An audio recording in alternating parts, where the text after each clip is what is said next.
House Speaker Mike Johnson has unveiled a short-term funding bill that would avert a shutdown at the end of the week and keep the government running through the end of September. The Democratic leaders say they are a hard no. The bill isn't the only thing receiving pushback. Protests against DOGE and the Trump agenda are getting louder. Anti-Elon Musk demonstrations have erupted across the country. There's a protest at a Tesla dealership in Chicago that had a heavy police presence. In Michigan, more than 10,000 people turned out for a rally with Senator Bernie Sanders as part of his national Fighting Oligarchy tour, while Senator Elizabeth Warren rallied a crowd of more than 3,000 in Texas. Donald and Elon are bullies. Like bullies everywhere, Donald and Elon are afraid of people who won't bend the knee. They are afraid of pushback, and we are here to push back. Joining me now, Senator Elizabeth Warren of Massachusetts. Senator, 3,000 people in Texas. It is not a midterm. It is not a presidential election. Your sense of why they're showing up? Look, people are showing up because Donald Trump last Tuesday night said that he's doing all the things he's doing because that's what the American people have voted for. And I think people are showing up to say, man, we didn't vote for this.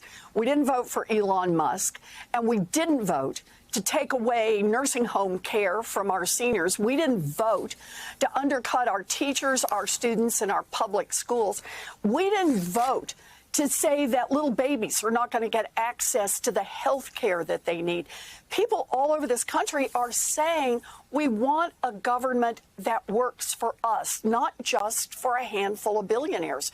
That's what this rally was about. That's what Bernie's out there rallying around. And here's the best part.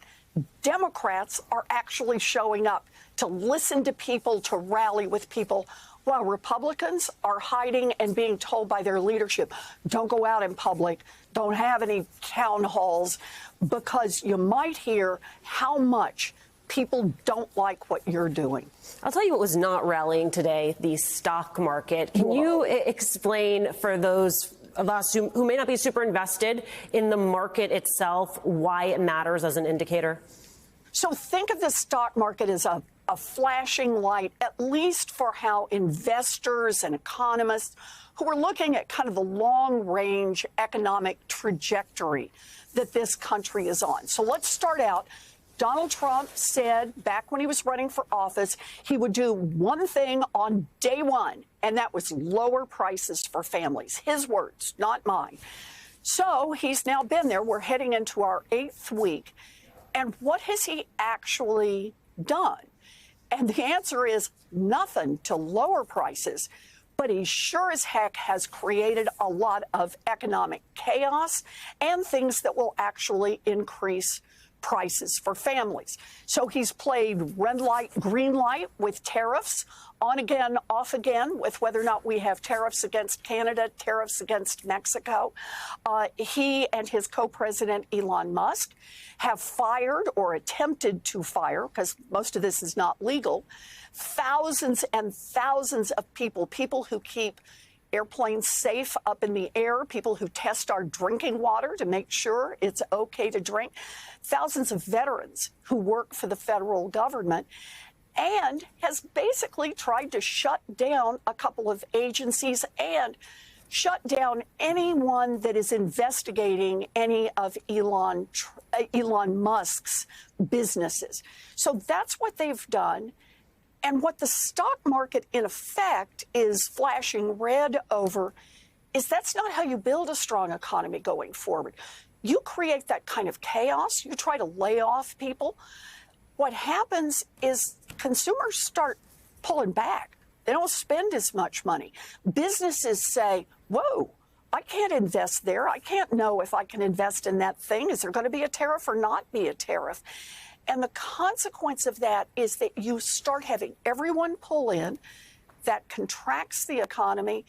And that means we're in real economic trouble. And that's where Donald Trump and Elon Musk are driving us. You also have this big vote tomorrow happening in the House. It's an effort to avert a government shutdown. And you've pointed out the fact that what we're watching today in 2025 is directly connected to decisions that Republicans made in 2017 about who they wanted to give tax breaks out to and who they think should bear the brunt of that. Talk me through that. Also tell me, do you think that Republicans are going to get 7 votes in your chamber to carry this over the finish line? I don't think so. So let's talk about it this way. Keep in mind what the real thrust of all of this is about. There is a giant fight going on in Washington. It keeps playing out in different ways, but the basic fight is the Republicans want to give about $4.6 trillion in tax giveaways to millionaires, billionaires, and giant corporations. And how do they want to pay for it? They want to pay for it by taking a hunk out of the hides of seniors, of veterans, of little kids, of public schools. That's their plan. Democrats say, not on our watch. We are not doing that, and we're not going to help you do that. We're fighting back to say billionaires ought to be paying their fair share, and we need to invest in opportunity for everybody. And that means, we continue to pay the money so that grandma can live in the nursing home. We continue to pay for the home health aid for your friend who was in a serious accident and needs some help to be able to live independently. And we continue to invest in our public schools. We continue to do the things that help this economy work and ultimately help bring down prices for American families. This is Democrats versus Republicans. This is who do you fight for? Republicans will fit on a bumper sticker exactly what they're trying to do. Billionaires win, families lose. Democrats, we're fighting that.